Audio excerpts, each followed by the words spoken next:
Most of us are taught a very specific formula for earning respect and attraction. We assume the best approach is to be highly agreeable, constantly available, and ready to win people over with sound logic and steady compliments. But this direct approach frequently backfires. Over-eagerness signals low status to the people around you. Instead of building connection, it triggers social fatigue and creates immediate, instinctual resistance. The alternative is the cognitive backdoor.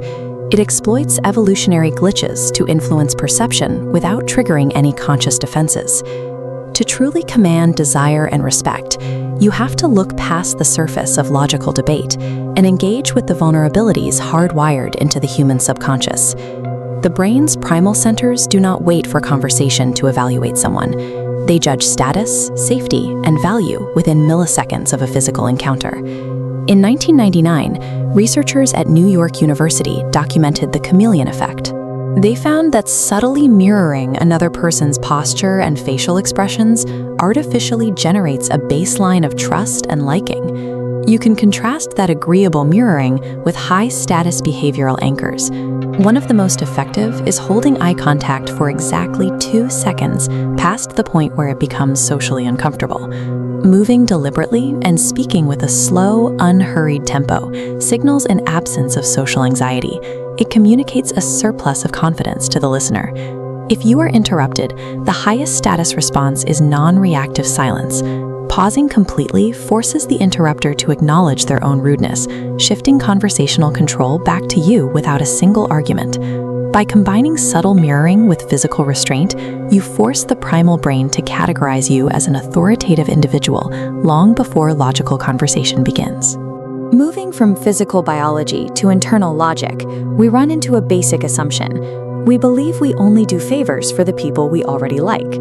Benjamin Franklin understood that the reverse is also true. He used a counterintuitive strategy to soften a bitter political rival. Instead of groveling or debating policy, Franklin simply asked his adversary to lend him a rare book. Franklin documented this psychological phenomenon in his own writings, observing that he that has once done you a kindness will be more ready to do you another.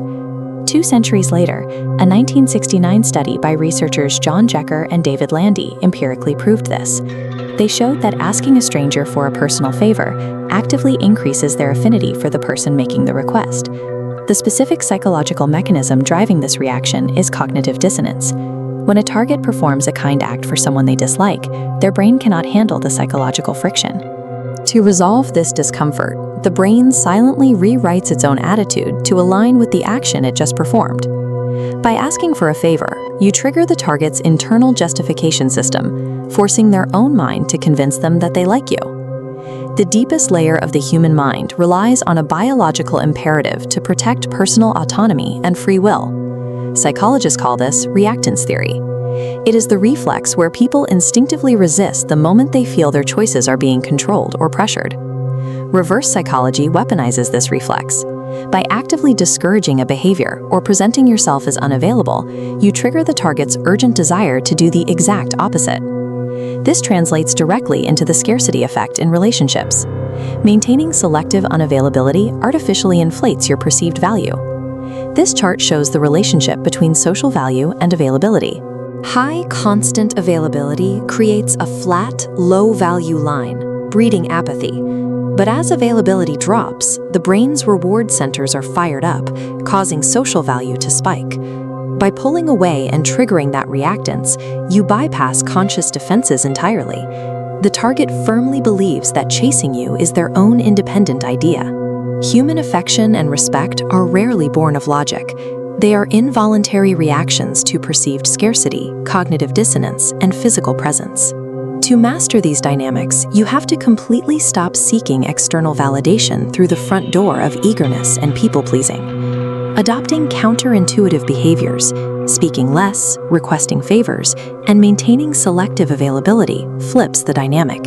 It forces validation to chase you. The people who command our attention most effectively are often those who understand how to navigate these unseen psychological forces. Wielding these tools allows you to protect your social value and establish boundaries that command respect naturally.